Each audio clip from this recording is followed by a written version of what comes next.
Mon jumeau et moi, on couche ensemble depuis qu'on est tout petit. On était enfant unique, c'est la seule grossesse que ma mère a eue. Et on a toujours été à deux, j'avais pas de copine et mon frère n'avait pas forcément d'amis. Lorsque mon frère et moi, on a commencé à se toucher quand on était petit, c'était innocent. C'était parce qu'on voyait des films que nos parents mettaient à la télé, des vidéos pornographiques qui suscitaient en nous de la curiosité et de l'envie. Et au final, on a pris goût, on était des enfants. Après, il y a un qui voulait arrêter et il y a l'autre qui ne voulait pas. Je suis sa grande soeur, du coup j'ai toujours eu le dessus sur lui. Nous sommes jumeaux, mais c'est moi la première jumelle. Du coup j'ai toujours eu le dessus sur lui, c'est mon mot qui est le mot de fin. Et on voulait juste reproduire ce qu'on avait vu. Et il y a de l'amour et de l'attirance qui se sont développés entre temps.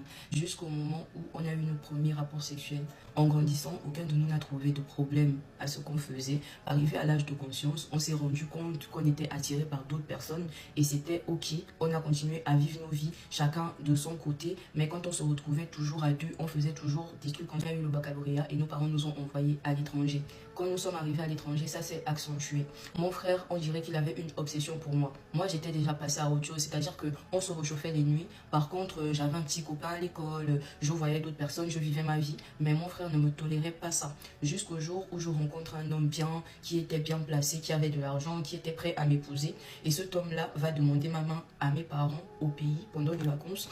On revient à l'extérieur et mon frère me boude. Il est fâché, il ne veut rien savoir, il ne veut rien entendre. Il me dit que c'est pas ce qu'on s'était dit. Et moi, je lui dis, il n'y a jamais eu de clause dans notre contrat. On faisait ce qu'on faisait, c'était innocent, on était petits. Parce qu'on s'est dit que nous sommes des âmes jumelles, donc on avait le droit de faire tout ce qu'on faisait. Mais en grandissant, on s'est rendu compte que c'était pas correct. Par contre, on a continué. Et aujourd'hui, moi, j'en ai marre, je m'en suis lassée. J'ai envie de passer à autre chose, de vivre ma vie, de me marier. Pourquoi pas avoir des enfants? Ne me bloque pas, ne m'empêche pas. De son côté, il a eu des copines, mais moi, je ne ressentais pas de jalousie. Je m'en foutais un peu, franchement. Il avait le droit de vivre sa vie, c'était pas tant mon problème. Par contre, moi, tout ce que je faisais, il contrôlait. Au point où il ne s'entendait même pas avec mon mari. Lorsqu'il a appris que j'étais enceinte, ça l'a bouleversé. Il a failli mettre fin à ses jours, il ne supportait pas. Il m'a dit non, c'est pas possible que tu mélanges ton sang avec quelqu'un d'autre. Faut savoir que quand lui et moi on était ensemble, j'ai dû avorter 3 fois. Et là, à ce moment-là, il m'a dit donc mes enfants, tu as eu le courage de les avorter et les enfants de cette personne-là, tu les gardes. Ok, d'accord, il n'y a pas de souci. Dans ma tête, je me suis toujours dit, il doit être fou, il doit avoir un souci parce que ça ne s'entend pas. Il sait très bien que ce qu'on fait est mal. Je lui ai dit, écoute, je ne veux plus rien entendre à propos de notre histoire à nous deux. C'est mieux que ça reste secret, que nos parents n'en sachent rien, que mon mari n'en sache rien. Refais ta vie si tu veux, je peux te présenter à des filles qui me ressemblent un peu. Tu pourras sortir avec elles comme si c'était moi. Mais oublie-moi en fait, c'est bon, c'est toxique, je ne veux plus rien entendre. Ça y est, plus de 20 ans se sont écoulés entre temps. Mon frère aussi a trouvé une femme entre temps. Il s'est marié, il a eu un enfant et moi aussi, j'ai 3 enfants précisément. Les enfants étaient très attachés à leur oncle. Ils l'aimaient beaucoup, mais ma fille, c'était mon portrait craché. Le temps passe et un jour, je découvre que mon frère fait des attouchements à ma fille, mais pas que. Il couche avec ma fille, il lui dit que c'est normal, que dans notre famille c'est comme ça, qu'il avait déjà fait ça avec moi et aujourd'hui il le fait avec elle. C'est pour lui ouvrir les bonnes portes pour son avenir.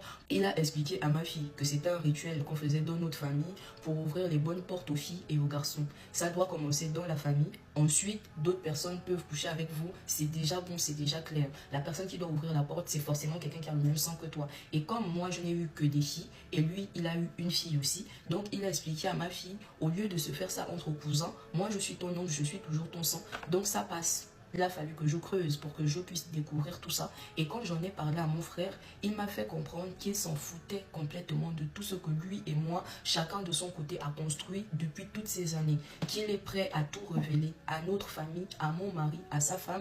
Et il s'en fout des répercussions à partir du moment où il sait que les répercussions, c'est forcément le divorce de mon côté, le divorce de son côté. Et qu'on pouvait encore se retrouver juste à deux, à vivre notre vie, à continuer à faire nos sales besognes. Lui, il n'avait pas de problème. Aujourd'hui, je me sens piégée dans cette réalité. Je ne sais pas quoi faire, je ne sais pas quoi dire. Je ne peux pas me plaindre, je ne peux pas crier trop haut parce que je sais en âme et conscience que j'ai beaucoup plus à perdre qu'à gagner en essayant de parler. Aujourd'hui, je me retrouve face à un dilemme. Soit je dis tout, soit mon frère dit tout. Mais dans tous les cas, on a beaucoup à perdre. Peut-être que nos parents vont même nous renier entre-temps. Peut-être que mes enfants vont me regarder avec des dents, des goûts. Je ne sais vraiment pas quoi faire. Je suis à bout, je suis épuisée. J'ai l'impression que cette histoire ne va jamais se terminer et c'est terrible.